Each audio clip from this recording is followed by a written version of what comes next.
교사 헌신일의 시간입니다.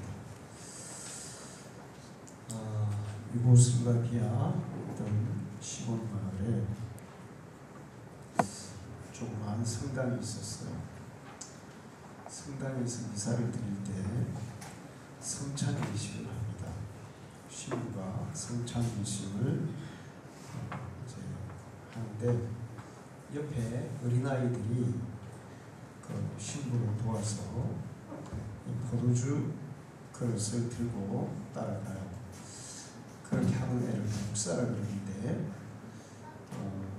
한 아이가 신부 옆에서 목사 일을 하고 있었어요. 그런데 한참 이렇게 포도주를 사람들에게 나눠주는데 그만 아이가 실수해가지고 포도주 그릇을 떨어뜨려서 깨졌습니다. 그랬더니 이 신부가 엄청나게 화를 내면서 따귀를 한 대 딱 물었어요. 당장 나가! 다시는 성당에 나타나지 마! 이렇게 얘기했어요. 그리고 이 아이는 다시는 성당에 갔습니다. 그리고 이 아이가 자랐어요. 유고슬라비아가 연방 나라였는데 이 아이가 자라서 유고슬라비아의 최고 통치자가 됐습니다. 그런데 세계에서 아주 악명 높은 독재자가 됐어요. 공산주의 독재자. 국민들을 엄청나게 탄압하고 괴롭히고 죽이는 그런 아주 나쁜 독재자가 되어버렸어요.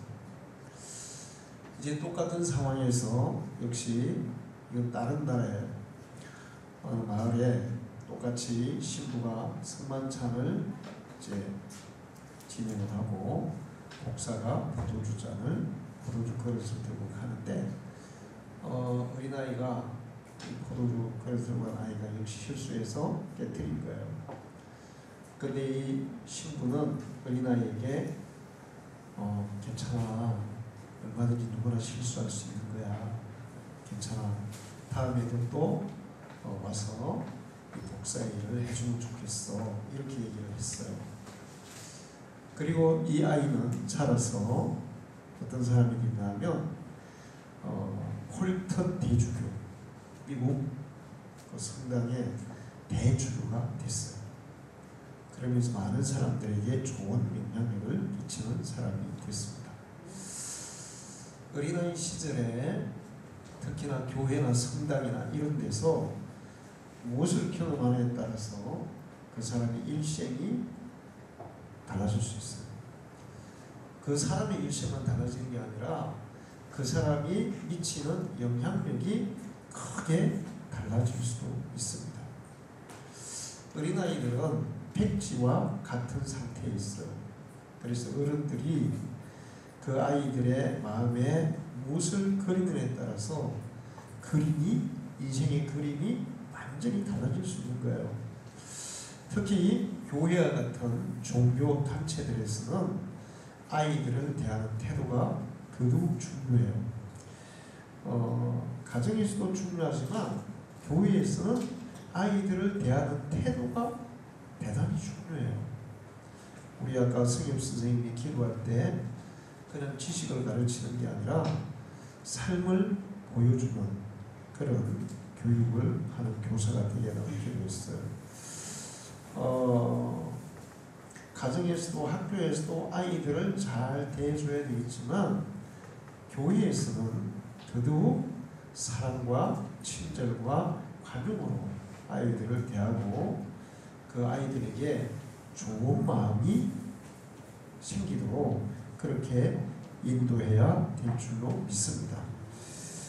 그래서 예수님은 이 아이 하나가 실족하는 것이 얼마나 큰 잘못을 저지르는 것인지, 아이 하나를 실망하게 하고 낙심하게 해서 넘어뜨리면 그것은 정말 엄청난 죄를 저지르는 것이라고 말씀하셨어요. 누구든지 나를 믿는 이 작은 자 중 하나를 실족하게 하면 차라리 연자 맷돌이 그 목에 달려져 깊은 바다에 빠뜨려지는 것이 나으니라. 아이 하나가 실망하고 낙심해서 넘어지면 그 아이의 목에 큰 맷돌을 달아서 바다에 빠뜨려 죽이는 것보다 더 나쁜 짓이다. 이렇게 말씀하셨어요. 누가복음 17장에도 예수께서 제자들에게 이르시되 실족하는 것이 없을 수는 없으나 그렇게 하는 자에게는 화두다. 그가 이 작은 자들 중에 하나를 실족하게 할진대 차라리 영자 맷돌이 그 목에 매여 바다에 던져지는 것이 나으리라. 하나이가 이 마음의 그림이 잘못 그려지고 실족해서 나빠지면 차라리 목에다가 큰 돌을 달아서 바다에 던져 죽이는 것보다 그건 더 나쁜 짓이라는 거예요.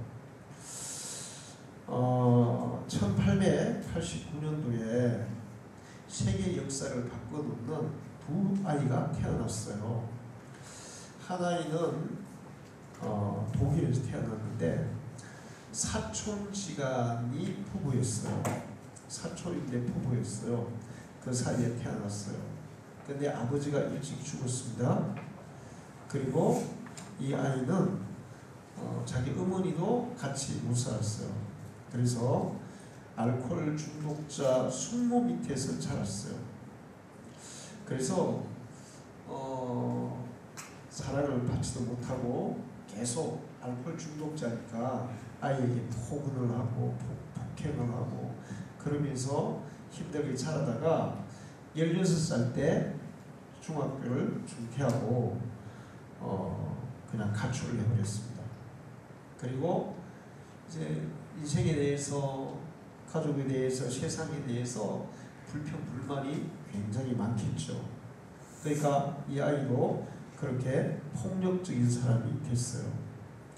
그렇게 해서 어른이 됐는데 그 과정에서 여러 가지 많은 일들이 있었는데 결국에는 이 아이가 어른이 돼서 무슨 일을 했냐? 세계 2차 대전을 일으키는 그 일을 했어요. 누굴까요? 누굴까요? 히틀러예요. 그 사람이 바로 아돌프 히틀러예요.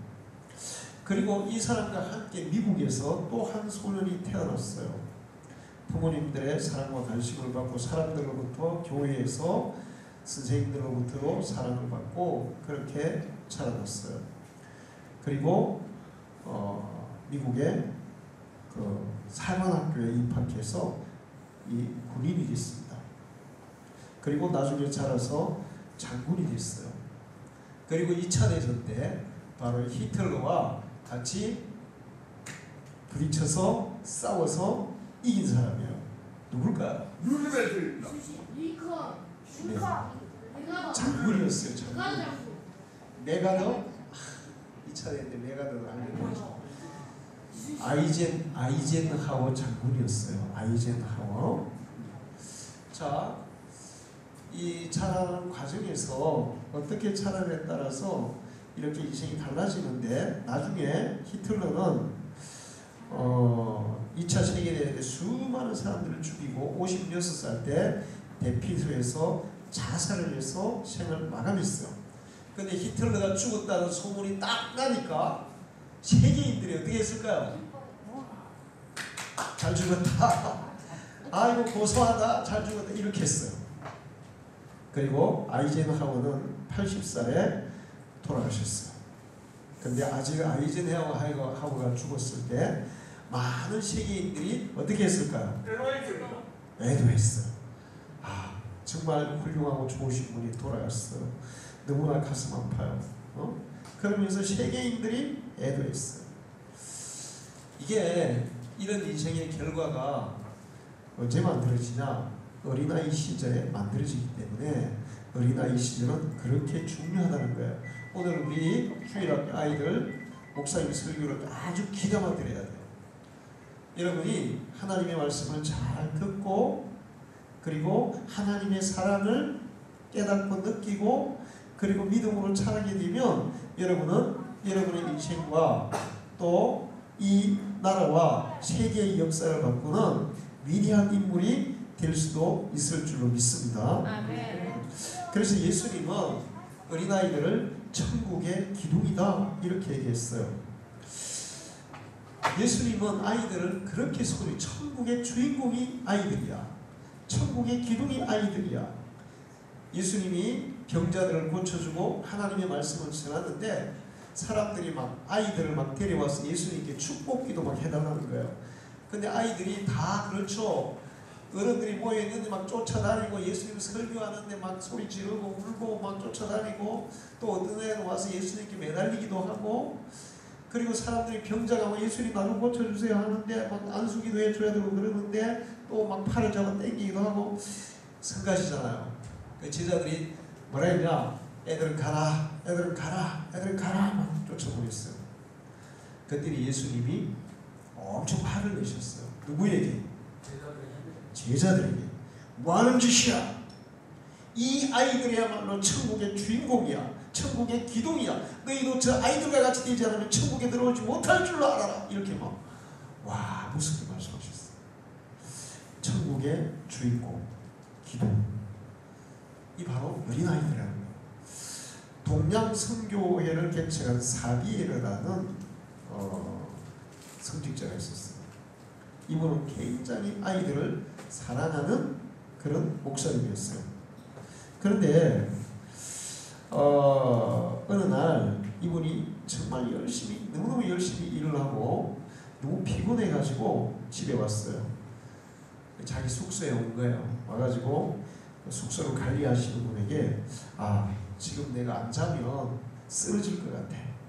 지금부터 좀 자야 되겠는데 너무 피곤해서 안 되겠어. 혹시라도 누가 오더라도 절대로 나를 깨우지 말고 절대로 만나게 하지 마라. 내가 깰 때까지는 절대로 내 곁에 아무도 오지 말게 해라. 이렇게 얘기하고 들어가서 이제 자는데 좀 있다가 자다가 일어났어요. 그리고 잠이 오는 상태, 덜 깬 상태에서 갑자기 나오더니 그 관리자를 불렀어요. 저 후계. 그런데 내가 잘못한 게 있네. 잠깐만. 내가 큰 실수를 했네. 혹시 어린아이가 찾아오면 반드시 내를 깨우게. 이렇게 얘기한 거예요. 이 사비에르도 역시 예수님처럼 아이들을 어떻게 생각한 거예요? 소중하게 생각한 거죠. 사비에르뿐만이 아니에요. 세계적인 하인이라는 시인이 있어요. 하인이라는 시인. 어느 날 이 시인의 집에 친구가 방문을 했어요. 그런데 이 집에 들어가 보니까 이 하인의 방 안에서 애들이 한 10명이 막 장난치고 정신없이 놀고 있는 거예요. 그래서 여보게 자네는 자녀도 없는데 이 아이들은 웬 아이들인가? 이 아이들은 동네 어린아이들이네. 내가 동네 아이들을 초청해서 지금 파티를 열어주고 같이 놀고 있네.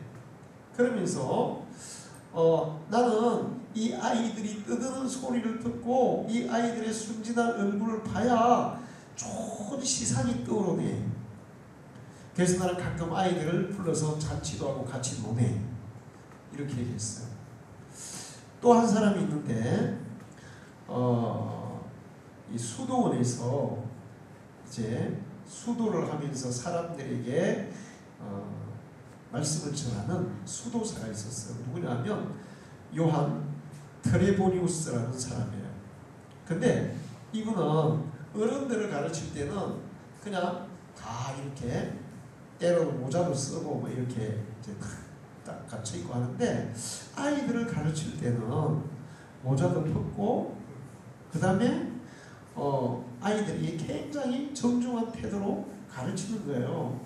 그래서 선생님 어떻게 아이들에게는 그렇게 정중하게 가르치십니까?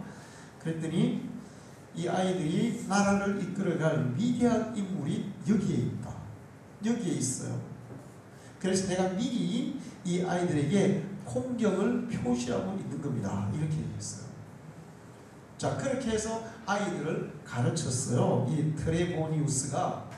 그런데 바로 이 트레보니우스에서 배운 사람 중에 역사를 바꾸는 위대한 인물이 등장한 거예요. 특히 종교계의 역사를 바꾸는 정말 유명한 인물이 이것 마치고 나중에 목사님이 간식 주겠어요. 누굴까요? 링컨. 지훈이. 링컨은 링컨 미국 사람이고 이 사람은 독일 사람이에요. 네 글자 있는 것 같다. 네 글자. 두 글자예요. 두 글자. 이 사람은 이 기독교 종교 역사의 한 획을 끊는 아주 위대한 역할을 했던 분이세요. 두 글자예요. 후크. 자. 아니에요. 자, 정석엽 선생님. 루터. 맞았어요. 마르틴 루터. 종교개혁자예요. 루터의 종교개혁을 통해서 기독교는 새로운 도약을 할 수가 있었어요. 그렇게 정성으로 가르친 아이들 중에서 마르틴 루터 같은 위대한 지도자가 나올 줄로 믿습니다. 할렐루야. 그래서 예수님이 아이들이 내게 오는 것을 용납하고 금하지 말라. 천국이 이들의 것이다. 이들이 천국의 기둥이다. 그렇게 말씀하신 거예요. 자, 예수님도 그렇게 아이들을 소중하게 생각하고 많은 목사님들이, 교회 지도자들이 아이들을 그렇게 소중하게 키웠을 때 그 사람들의 가르침 속에서 자라난 사람들이 세계 역사를 바꾸는 아주 선한 영향력을 끼치는 훌륭한 인물들이 등장했다는 거예요. 할렐루야. 오늘 우리 교회에서 선생님들이 가르치는 아이들 중에 루트 같은 사람이, 아이젠헤워 같은 사람이 안 나온다고 누가 얘기할 수 있겠어요? 할렐루야. 자, 이 소중한 아이들을 세우는 사람이 바로 교사들인데, 그 중에서 바로 교회의 교사들이 그 역할을 지금 하고 있는 거예요. 세상에서 가장 귀한 일을 하는 사람들이 교회에서 교사로 헌신하는 사람들입니다. 그래서 이 교회 교사들은 막중한 사명감, 막중한 책임감을 가지고 있어요.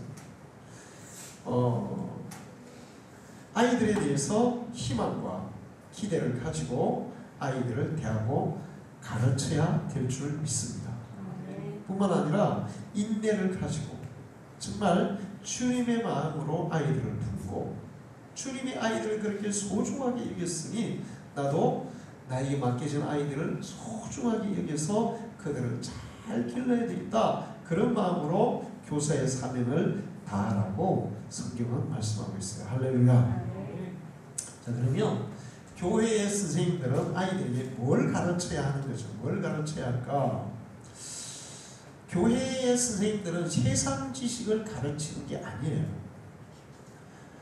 교회의 선생님들은 그리스도를 닮은 인품, 그리스도를 닮은 성품, 그런 것들을 보여주고 그런 것들을 닮아가도록 훈련시키는 것이 교회 교사의 역할인 줄로 믿습니다. 그러려면 뭘 가르쳐야 되냐? 아이들에게 본을 보여야 되고, 그 다음에는 하나님의 말씀, 성경을 가르쳐야 돼요. 그 교회학교 선생님들은 세상 학벌은 전혀 중요하지 않아요. 어떤 교회에, 주일학교에 부장 선생님 있잖아요. 근데 어느 해에 그 지역에 초등학교 교장 선생님이 이 교회에 등록하신 거예요. 교회 집사님이고 초등학교 교장 선생님이 등록하신 거예요. 그래서 그 교회에서는 와, 교장 선생님이 오셨으니까 우리 주일학교 부장 집사님으로 임명하자 이래가지고 당위에서 그 교장 선생님을 부장 집사님으로 임명했어요. 그 다음에 어떻게 됐을까요? 주일학교가 폭망했어요. 완전 폭망했어. 선생님이 학교 학생들 가르치듯이 교회 아이들을 가르치니까 교회 애들이 전부 다 교회를 나오겠어요? 도망가겠어요? 다 도망갔어요. 활천교회 우리 서집사님은 잘 알 거예요. 장미 엄마라고 있어요. 장미 엄마. 이름, 집사님 이름 모르겠는데 김정수? 집사님 김정수 집사님인데 삼정 초등학교에서 이게 급식소에서 일도하고 계셨어요. 근데 이 집사님이 얼마나 주일학교 아이들에게 열심을 했는지 그 집사님 판만 60명이었대. 60명. 그 집사님 판만. 그런데 교회에서 선생님들은 세상 지식을 가르치는 것이 아니기 때문에 세상 학벌이나 지식은 중요하지 않아요. 그것보다는 아이들을 사랑하는 마음이 중요해요. 할렐루야. 아멘. 그리고 하나님 앞에 아이들을 품고 기도하는 자세가 중요해요. 할렐루야. 아이들은 사랑과 선생님들의 기도를 먹고 바르게 자랄 줄로 믿습니다. 거기다가 하나 추가할 것은 하나님의 말씀을 부지런히 공부하고 준비해서 아이들에게 정확하게 그 말씀을 전달하는 거예요. 사도 바울은 오늘 디모데에게 내가 너에게 가르쳤던 그 모든 것들을 이것들을 명하고 가르쳐라. 성경에서 말씀하고 있는 것들을 아이들에게 명하고 가르치는 그 일이 교회학교 선생님들의 사명인 줄로 믿습니다. 근데 이게 학교 교육, 학교 지식보다 교회에서 하나님의 말씀을 가르치는 교육이 훨씬 더 중요하고 훨씬 더 사람을 변화시키는 그런 위대한 능력이 있어요. 한 90년 전에 미국에 교수님이 계셨어요. 윌리엄 클라크라는 교수님이 계셨는데 이분이 일본의 교환교수로 청빙을 받은 거예요. 요코하마에서 배를 타고 북해도에 있는 삿포로 국제대학에 교환교수로 오시게 된 거예요. 그래서 배를 타고 이제 와서 이제 딱 내리는데 이분이 책을 막 한 박스를 가져오는 거예요. 그래서 이제 일본의 그 문무성 대신이 물었어요. 이 책은 뭐 때문에 가져오십니까? 그랬더니 이 클라크 교수님이 네, 이것은 성경인데 국제대학 학생들에게 가르치려고 가져옵니다. 이렇게 얘기하는 거예요. 그러니까 장관이 우리 국제대학에서는 성경을 가르칠 수 없습니다. 그랬더니 클라크 교수가 그러면 난 돌아가겠습니다. 그리고 다시 배를 타는 거야. 배 타면서 난 돌아가겠다는 거야.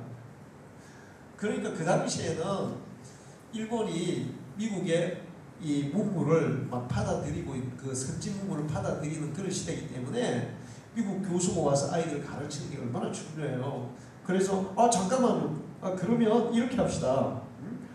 공식적으로 국제대학에서 성경은 못 가르치게 되어 있지만 방과 후에 선택 과목으로는 가르쳐도 됩니다. 이렇게 얘기하는 거예요.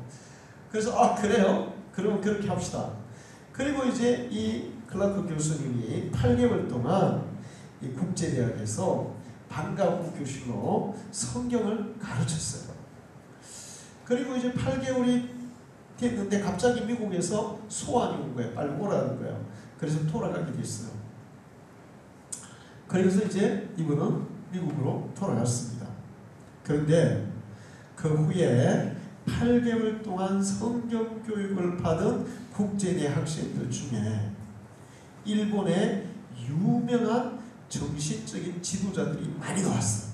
이 8개월의 성경 교육 기간에 교육을 받은 아이들 중에 그 중에서도 일본 기독교 그리고 한국의 목사님들 그리고 전 세계의 목사님들이 굉장히 존경하고 우러러보는 우찌무라 간절하는 그런 위대한 선생님이 그때 만들어졌어요. 할렐루야.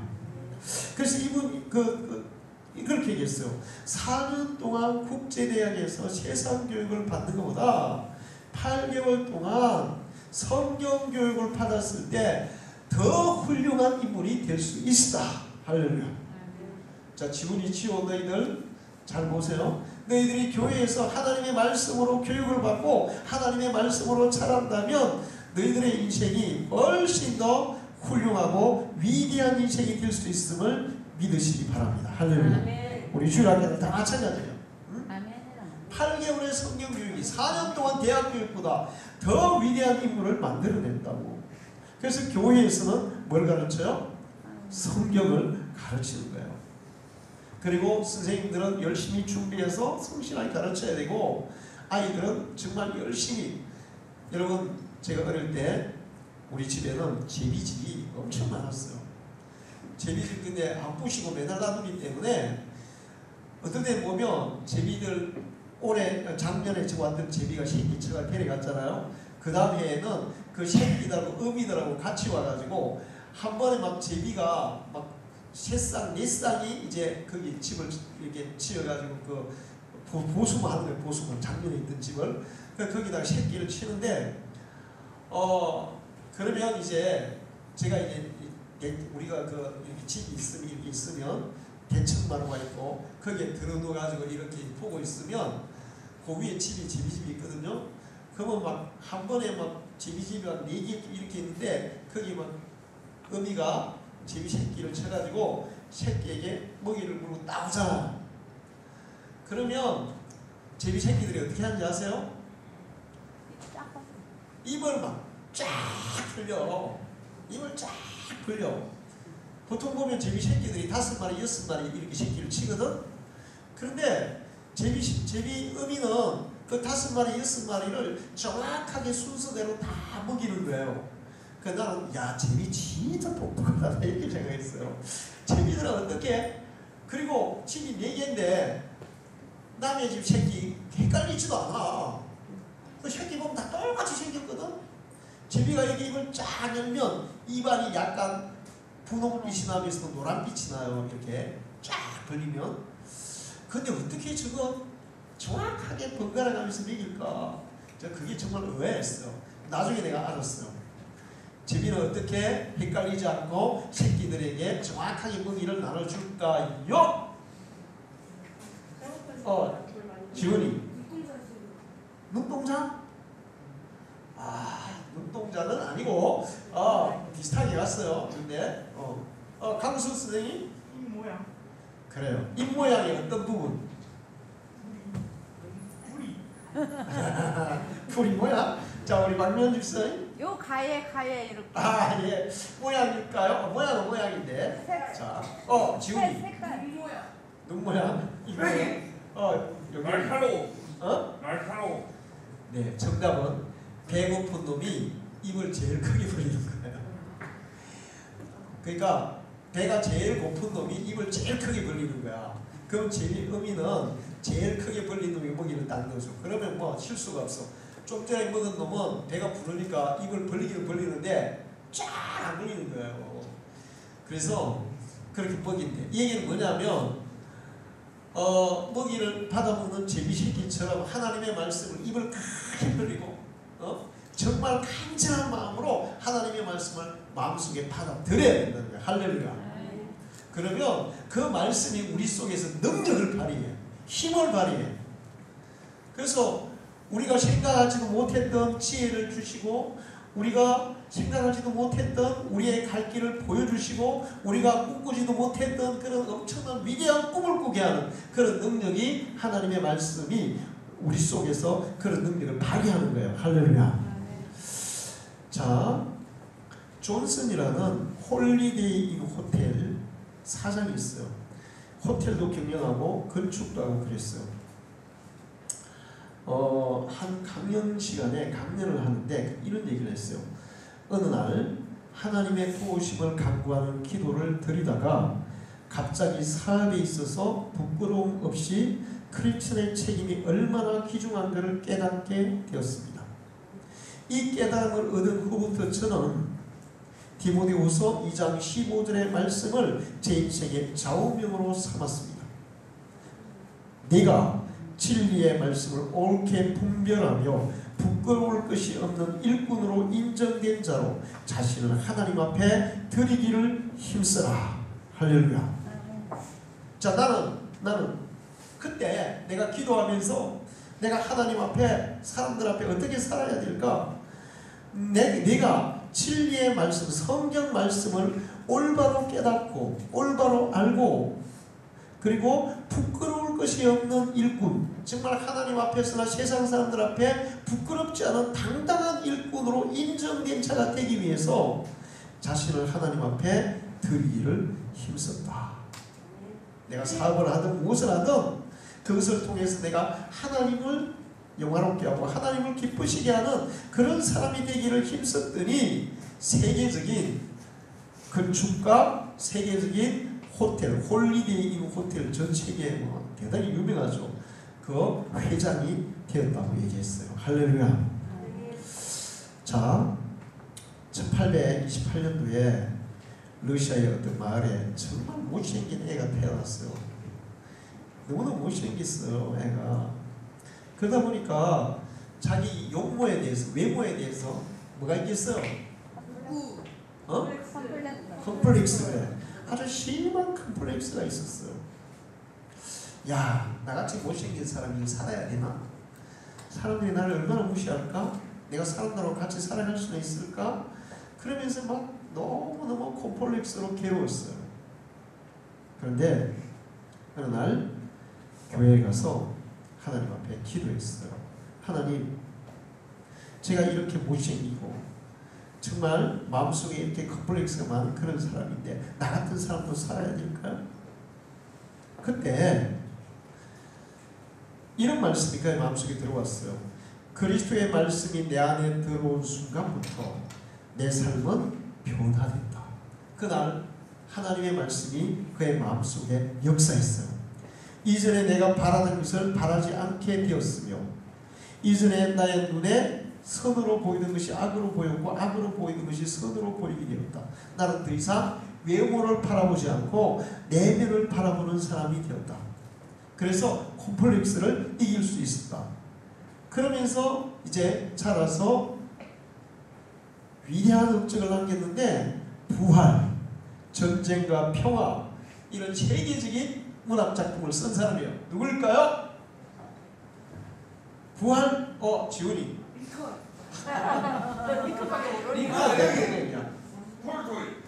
톨스토이였어요. 톨스토이. 톨스토이. 그가 비록 얼굴이 못생겨가지고 엄청난 그런 콤플렉스 속에 내가 살아야 될 말을 했는데 그가 하나님 앞에 가서 하나님의 말씀이 그 마음속에 들어오니까 이거 외모보다 중요한 게 내면이라는 걸 깨닫게 되고 그러면서 내면을 바라보는 눈이 열리고 그러면서 그걸 극복하고 세계적인 대문학가가 된 거예요. 오늘은 제가 영화를 많이 얘기했어요. 오늘 이제 우리 아이들이 재미있게 들어야 되니까 마지막으로 한 가지만 더 얘기할게요. 평안북도 우리나라 청주에 어떤 가난한 농부가 살고 있었어요. 그 이웃에 어떤 사람이 예수를 믿었는데 이때는 우리나라에 예수 믿는 사람이 별로 없는 사람이에요. 이 옆에 교회 다니는 분이 이 가난한 부부에게 농부에게 같이 예수 믿자 그랬어요. 교회 갑시다. 예수 믿읍시다. 그랬더니 이 가난한 부부가 뭐라면 나 같은 사람이 예수를 믿어 무슨 유익이 있겠습니까? 나 같은 사람이 예수를 믿는다고 인생에 무슨 유익이 있겠습니까? 이렇게 얘기했어요.